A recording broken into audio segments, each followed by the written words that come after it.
So welcome back everyone to the channel. I hope आप सब लोग बहुत ही बढ़िया होंगे, खुश होंगे और यार सेफ होंगे। तो यार आज तो भाई मैं आगे आता हूँ थोड़ा सा, एंड आज आपको यार मैं ना एक लॉन्ग टर्म रिव्यू देने वाला हूँ अपनी अपाचे RR 310 का, जो कि कहीं ना कहीं मैं बोलूँगा ये हमने यूज़ ली थी एंड करीब करीब मेरे को इसको रखे अराउंड मैंने इसको 12-13 हज़ार के बीच में ली थी एंड 10,000 किलोमीटर हो गया, मतलब अभी 23,000 किलोमीटर हो गया। एंड आज हम बातें जानेंगे कि भाई क्या आपको एक यूज्ड RR 310 लेनी चाहिए, कैसा रिव्यू है, क्या ये वर्थ बाइंग है नहीं है, क्या आपको नहीं लेनी चाहिए, यूज़ लेनी चाहिए, हर एक चीज़ का सवाल इस वीडियो में आपको मिल जाएगा। एंड आई प्रॉमिस कि भाई इस वीडियो के बाद आपको RR 310 के लिए और कहीं जाना नहीं पड़ेगा, ये मैं आपको प्रॉमिस करता हूँ। बट हाँ, मे भी थोड़ी सी लंबी हो video, but still I would say कि भाई पूरी वीडियो देखना for a better clarity about this bike and इस बाइक मतलब इस सेगमेंट की बाइक में भी। तो स्टार्ट कर देते हैं वीडियो को। तो भाई सबसे पहले मैं बात बता दूं तो ये RR 310 आपको जिसको नॉलेज है उसको समझ आ गई होगी कि ये 2018 का मॉडल है। 18 के अंदर भी ये यार देखो एंड के टाइम पे ही आई थी, तो 18 करीब ये नवंबर का ये मॉडल आ गया। एंड उसी के अंदर ये ब्लैक कलर आता था, उसके बाद 19 में आता था एंड देन ये वाला ब्लैक कलर बंद कर दिया था क्योंकि 20 से BS6 एंड ऑल आ गए थे। ये BS4 वाला वेरिएंट है बेसिकली अगर मैं बात करूँ तो।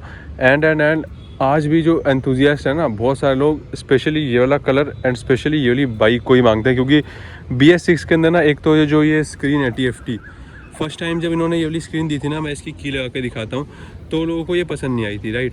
एंड जब नेक्स्ट टाइम यहाँ पे एक फ़ोन सी पूरी TFT लगा कर दे दी तो उनको ये वाली ज़्यादा बेटर लगी। बहुत सारे लोगों को, मैं सबके नहीं बता रहा, मैं अपनी भी थोड़ी सी बता रहा हूँ, बट हाँ मोस्ट ऑफ द पीपल जो मेरे नोन में उनको यही पसंद था। तो आज भी इस वाली बाइक की करीब मैं बोलूँगा पहले वाले से ज़्यादा डिमांड है, क्योंकि जो रोनेस जो मतलब कि काइंड ऑफ मिड रेंज पे ये वाली चीज़, मतलब मिड रेंज की जो पावर इस वाली बाइक में मिलती है ना, वो कहीं ना कहीं मैंने देखा कि दूसरी वाली बाइक में कहीं ना कहीं लैग करती है हल्की सी।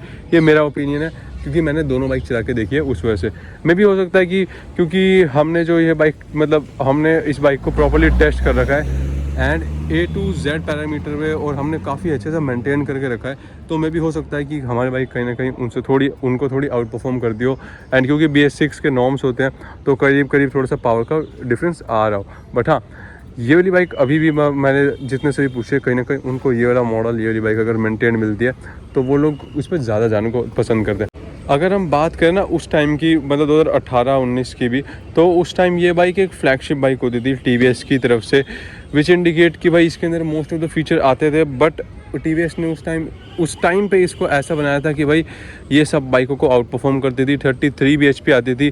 अलॉन्ग विद दिस इसके अंदर USD हो गया, ठीक है, LCD वाली स्क्रीन हो गई, आगे बाई LED सेटअप हो गया, फुल LED और प्रोजेक्टर आपको देखने को मिल जाता था। इसका नाइट का थ्रो, मतलब इसके अंदर ऐसी ऐसी चीज़ें जो कि अभी भी दूसरे सेगमेंट में अच्छी बाइकें भी मिस करती है, ठीक है। ये वाली आप LED देख लो, मतलब मैं फ्रंट से बात कर लेता हूँ तो यहाँ पे आपको LED है, यहाँ पे प्रोजेक्टर है। बहुत सारी बाइक्स में ये मिसिंग है, ठीक है। USD मैं मानता हूँ आजकल काफ़ी सारी बाइक्स दे रही है, बट स्टिल उस टाइम की मैं बात करूँ 18, अगर आप मॉडल कोई भी दूसरी सेकंड हैंड बाइक लेने जाओगे तो आपको कहीं ना कहीं मिसिंग हो। ड्यूक में आता है, मैं मानता हूँ, ठीक है, ड्यूक का LED सेटअप भी बढ़िया है। बट अब हम बात करें यहाँ पे पायलट मिशेलिन का ये वाला टायर, ये अगेन एक प्लस पॉइंट मिल गया। फुल्ली फेयर्ड मोटरसाइकिल एंड जो लुक ये प्रोवाइड करती है ना, लिटरली अभी भी मैं बात कर लूँ ना तो करीब अच्छे खासे लुक है इसके। आपने लुक देख लिए तो मैं बताऊं तो भाई अभी भी अगर इसके ना 600 cc का इंजन डाल दो ना, तो जो अर्गोनॉमिक्स इसके हैं, मतलब कि भाई अगर मैं आपको दिखाऊं जो मस्कुलैरिटी ये देती है ना आपको, यहाँ से जो इसके कर्व्स है, जो डायनामिक्स बनाए हैं, जो अर्गोनॉमिक्स बनाए हैं, बेसिकली ये गाड़ी जब लीन कर दी है ना, मतलब पूरी ट्रैक ओरिएंटेड बाइक है। मैं बताऊँ तो ये देखो, इसकी जो ये वाला पार्ट है ना, ये इतना है, राइट, एंड जो इसकी जो कर्व है, जाने देते हैं, तो जो टायर का कर्व है ना वो देखो, ये पूरा यहाँ तक है, विच इंडिकेट कि मतलब ये इस एंगल तक लीन हो सकती है। मतलब जो लीनिंग एंगल है ना इसके टायर्स का वो बहुत ज़्यादा वाइड है, मतलब कि बहुत अच्छे से लीन हो सकती है। जैसे कि अगर आप एक स्पोर्ट्स बाइक चला रहे हो, सिमिलर फीलिंग देगी। एंड अर्गोनॉमिक्स की मैं क्या बात करूँ, काफ़ी हाई लेवल पे डिटेलिंग में मतलब ध्यान दिया गया है। तो कहीं ना कहीं फ्लैगशिप बाइक थी तो उस हिसाब से कारीगरी इसमें की गई है। मैंने काफ़ी यूज़ करी है, 10,000 किलोमीटर, 2 सर्विस मैंने निकाल लिया, तीसरी को शायद टाइम आ गया, ठीक है। Mileage 26, T fuel, trip 1, trip 2, trip A, high speed, average temperature, over speed, 0 to 60, lap timer, date, lap timer, lap info, setup, odometer.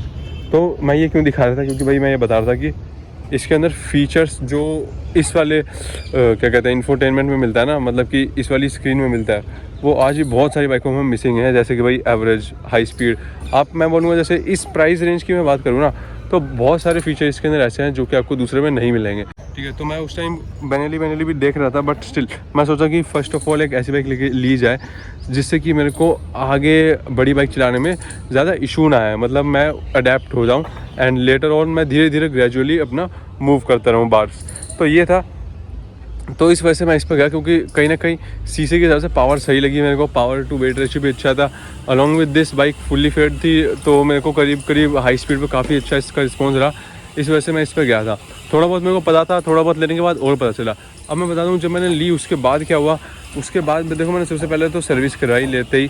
तो उस टाइम क्या हुआ था कि भाई सर्विस पे बंदे ने मेरे को A to Z चीज़ें बता दी, क्या चीज़ है, कितना इसके अंदर आएगा, कैसे कैसे है, सो दैट मैंने अपना मैनेज कर लिया था। उस टाइम इसके टायर थे, उसने यही बताया था कि भाई टायर ज़्यादा नहीं चलेंगे, तो टायर अब इसके एकदम जा चुके हैं।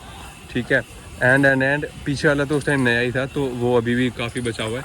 ठीक है, तो टायर का मैंने देख लिया था, ब्रेक पैड फिर मैंने चेंज करवाया एंड कूलेंट चेंज करवाया, अलॉन्ग विद दिस इसका इंजन सब कुछ चेंज कराया। तो सर्विस की मैं बात करूँ तो सर्विस कॉस्ट जो मुझे इस बाइक पे पड़ी थी ना फर्स्ट टाइम पे, वो थी 1000 रुपये की लेबर के बाद। मैं बता देता हूँ, तो 1000 रुपये की लेबर के बाद 3000 3,500 की सर्विस थी, तो मोटा मोटी 4,200 की सर्विस पड़ गई थी। क्योंकि मैंने AMC उस टाइम नहीं बनवाई थी, मैं पहले चेक करवा रहा था, तो अगर अदरवाइज़ AMC बनाता तो 2000 रुपये और देने पड़ते, बट आगे मेरे 1000 रुपये बच जाते, मतलब लेबर वाले। बट हाँ, उसके साथ साथ मेरे को लेबर के जो लेबर पे डिस्काउंट मिलता और पार्ट्स पे डिस्काउंट मिलता, कि अगर कोई पार्ट डल रहा है उस पर डिस्काउंट मिल जाता। तो उसके बाद मैंने क्या रियलाइज़ किया कि हाँ भाई 4000 की सर्विस हो रही है, ओके। एंड देन मैं इसको राइड पे ले जाने लगा। देन धीरे धीरे मेरे को ओवर टाइम्स मेरे इससे हैबिचुअल हो गया एंड एट लास्ट मेरे को समझ आया कि हाँ भाई बाइक तो बहुत बढ़िया है, A1 है। अगर आप बिगिनर हो ना तो मैं कहूँगा ले लो। आपको ऐसे भी नहीं है कि भाई ड्यूक की तरह डरा देगी, बहुत ही लीनियर पावर है। एंड पावर का जो बढ़िया बात है ना इसके अंदर हर एक बैंड में आपको पावर देखने को मिल जाती है। लाइक अगर आप RPM जैसे यहाँ पे, तो भाई ये शुरू में भी हल्की पावर निकालती है, बीच में बहुत बढ़िया पावर निकालती है, टॉप में कहीं ना कहीं मैं बोलूँगा थोड़ा सा कम हो जाता है, बट स्टिल बढ़िया पावर निकाल देती है टॉप में भी। तो ओवरऑल मैंने आपको हाई स्पीड दिखाई देती है, 170-75 चले जाती है लोगों की। मैं इतनी नहीं भगाई, बट हाँ करीब पहुँचा देती। तो वो बात है, ये अपने ऊपर है भाई। हम राइड पे जाते हैं तब थोड़ा सा हो जाता है तो की बात अलग है, अदरवाइज़ मैं रिकमेंड नहीं करता। एंड इस पर क्या है ना कि स्टेबिलिटी बहुत रहती है। जो USD और जो ये जो शॉकर्स है ना, मतलब हाई स्पीड में बहुत तगड़ी स्टेबिलिटी रहती है। ये मैं बात अभी वापस ऐड कर देता हूँ। ठीक है, तो ये मैंने फील किया। उसके बाद धीरे धीरे मैं चलाते गया। ओवर द टाइम मुझे लगा कि पोजीशन है थोड़ी सी एग्रेसिव है। सिटी में चलाओगे ना तो सीरियसली यू विल फील कि भाई हाथों में ना दर्द हो रहा है, मतलब हाथों में सही में थोड़े, मतलब सिटी में 15 किलोमीटर चलाओगे तो दर्द हो जाता है। एंड दिल्ली ऐसी सिटी के अंदर तो आपको फील होगा ही होगा। बाहर कोई सिटी हो, जयपुर उसमें मे भी इतना ना हो क्योंकि जाम वाम का मेरे को आइडिया नहीं है, बट दिल्ली गुड़गांव में तो भाई यू विल फील कि हाँ थोड़ा सा हो रहा है। बट हाँ, एक बार आप थोड़ा सा अपने आप को अडेप्ट कर लोगे तो आपको ओवर द टाइम वो चीज़ कम हो जाएगी। बट हाँ, मतलब क्या कहते हैं अपना बैकबोन और जो ये रिस्ट होते हैं उस पर इस पर जोर आता ही आता है। अगर आप हाई स्पीड पर तो आपको इतना पता नहीं चलता एंड आप अपनी पोजीशनिंग भी उसके हिसाब से रखते हो, तो वो चीज़ बढ़िया है। हाईवे के लिए बहुत बढ़िया मशीन है, मैं कहूँगा one of the best in the segment है। ठीक है, ड्यूक से भी बढ़िया है, मैं हाईवे पे तो ये बोल दूँगा। बट हाँ, सिटी विटी के लिए मैं कहूँगा बाकी आप सेक्शन पे जाओ, अगर आपको कम्यूट के लिए चाहिए तो आप उस पर जाओ। तो भाई इसका मेरे को पता चला ग्राउंड क्लियरेंस लगता है कम, बट एक्चुअली में बहुत बढ़िया ग्राउंड क्लियरेंस है। जितना नेकेड बाइक का होता है ना उतना ही है। ऐसा नहीं है कि भाई हर जगह कोने गड्ढों में लगती है, नहीं ऐसा बिल्कुल भी नहीं है। हाँ, यूजुअली अदर्स बाइक्स हो गई, सुपर बाइक्स हो गई, उनका साथ रहता है, बट इसके साथ मुझे ऐसा बिल्कुल भी फील नहीं हुआ। काफ़ी कंफर्टेबल है। एंड क्योंकि इसकी जो राइड हाइट है ना वो काफ़ी ऊपर है, मैं बोलूँगा जो छोटे मतलब 7, 8, 9, 10 तक है ना, वो थोड़े से ना मतलब पैर नहीं पहुँचेंगे उनके, क्योंकि मैं हूँ तो भाई मेरे अच्छे से पैर पहुँच जाते हैं और मैं थोड़ा सा और पीछे होकर बैठूँ तो मैं इसको अच्छे से ग्रैब कर लेता हूँ, जिससे कि मेरे को एक कॉन्फिडेंस आता है इस बाइक पे। अदरवाइज़ जो दूसरे लोग हैं उनको मैंने देखा है कि भाई 200 उसने चलाई तो कह रहा भाई कंफर्टेबल नहीं है, कोई किसी के पैर नहीं लग रहे होते, तो वो बात है इसमें, वो आप नोट करना। दैन ऑफिस के हिसाब से भी मेरे को काफ़ी अच्छा रिस्पॉन्स रहा। हाईवे पे तो भाई मतलब अगर जाम नहीं मिलता ना तो मतलब दिल खुश कर देती है, ऐसी बाइक है। बट हाँ, सिटी में आपको निराश कर देगी, आप बोलोगे भाई उतर जाऊँ बस, जो कि यूजुअली बाइक के साथ होता है, जो बड़ी बाइक्स होती है। लाइट बंद कर देते हैं, ठीक है। एंड देन मैंने चलाया एंड रियलाइज़ किया कि भाई लिटरली में अ बिग थम्स अप, क्योंकि मैंने राइड पे बहुत सारे बंदों की बाइक चलाई, ड्यूक भी चलाई, ड्यूक भी अच्छी है नो डाउट, बट कहीं ना क्योंकि मेरे पास है तो मैं इसलिए भी बोल सकता हूँ। बट हाँ, अगर आप ये रखोगे ना तो आपको लगेगा कि हाँ भाई आपके पास कोई चीज़ है, लाइक BMW का इंजन हो गया, अदर फीचर्स हो गए।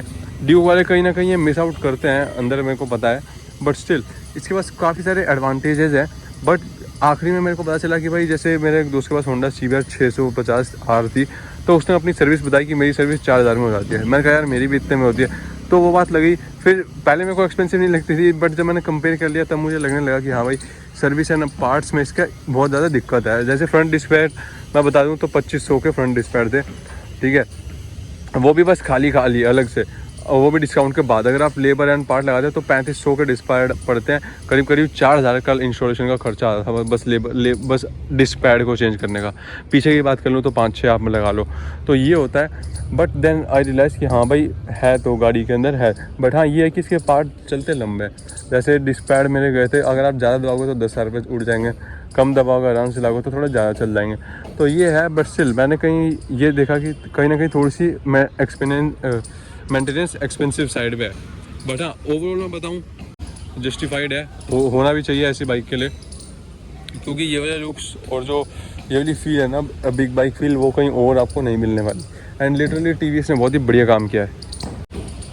एट लास्ट तो भाई मैं यही बोलूँगा कि देखो, क्योंकि पार्ट BMW के हैं, सब चीज़ BMW से आती है, सर्विस एंड मेंटेनेंस है एक्सपेंसिव साइड पे है। बट हाँ अगर आप मैनेज कर सकते हो एंड अगर आपको एक बड़ी बाइक पे मतलब जाना है, धीरे धीरे स्टार्ट करना है, तो बेस्ट बाइक है। क्योंकि निंजा 300 अगर आपको फेयरिंग में 300 सीसी चाहिए तो वो काफ़ी अलग सेक्शन में हो जाता है और ऊपर भी बढ़ जाती है। ड्यूक 390 एक सिंगल सिलेंडर है, ये भी सिंगल सिलेंडर है, बट फेयरिंग नहीं है। RC पे अब देखो वो बात आती नहीं है, लिटरली मैं बताऊँ। एंड RC जो नई वाली है ना उसका लुक ख़राब कर दिया है। एंड अगर आप एक यूज़ लेने जा रहे हो ना तो पक्का चेक करना कि कैसे यूज़ बाइक लेनी है। मैंने ये इसी बाइक पे वीडियो बना रखी है कि कैसे आपको यूज़ बाइक लेनी है, तो वो आप जाके चेक कर सकते हो। तो वो बात हो गई। एंड अब हम बात कर लेते हैं क्या ये लेनी चाहिए यूज़ बाइक या नहीं। तो मैं बोलूँगा कि भाई यही एक ऐसी बाइक है जो कि यूज़ सेक्शन के अंदर ना अपनी बेस्ट वैल्यू में मिल रही है rather than other bikes. Like अगर आप ड्यूक लोगे तो पता है लोगों की डिमांड है तो उसके प्राइस हाई साइड पे रखते हैं। एंड अगर आप इंटरसेप्टर या कॉन्टिनेंटल लेते हो उसके भी आपको पता है ट्रेंड में है तो प्राइस हाई है। निंजा तो ऑब्वियसली यार कावासाकी है तो उस वजह से प्राइस हाई है। एंड जो बाकी 300 सीसी की रह गई जैसे बुलेट वो तो नॉर्मली आपको पता ही है, वो इस सेक्शन की है नहीं। तो इस सेक्शन के अंदर ना एक यही वाली बाइक मुझे लगती है जो कि वैल्यू पे मिलती है। एंड सबसे बड़ा जो मेरा रीज़न था ना, मेरे को जाने देते हैं, जो सबसे बड़ा रीज़न था मैं इस पे गया वो यही थी कि ये बाइक बहुत ही बेस्ट वैल्यू पे मिल रही थी।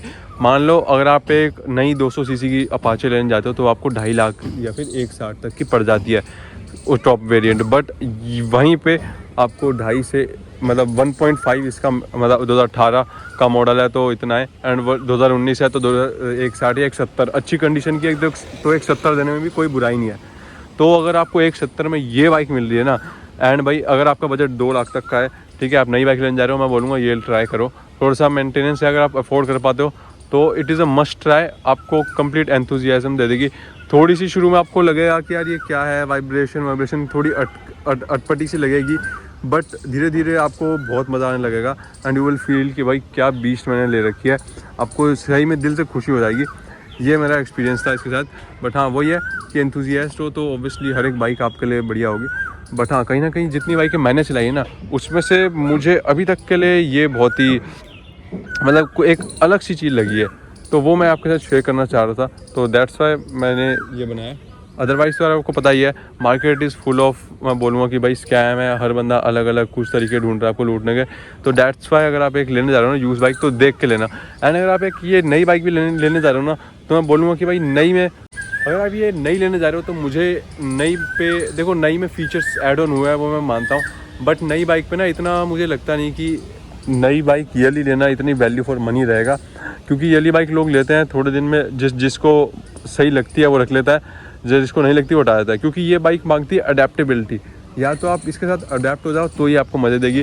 जिसको लगता है कि भाई जो कोई बहुत ही रिफाइंड मोटरसाइकिल चला के आता है तो वो इस पर अगर गलती से ले भी लेता है ना तो वो बेच देता है, मैंने देखा हुआ है। तो वो चक्कर रहता है। एंड ऐसी बाइकें मार्केट में ना बहुत सही रेट पे मिल रही है, जो कि मैं बोलूँगा क्योंकि यूजुअली जो लोग हैं ना उनको इतनी अवेयरनेस नहीं है कि क्या लेना है, क्या है, मतलब लोग देखा देखी में आजकल ज़्यादा ले लेते हैं, तो वो है।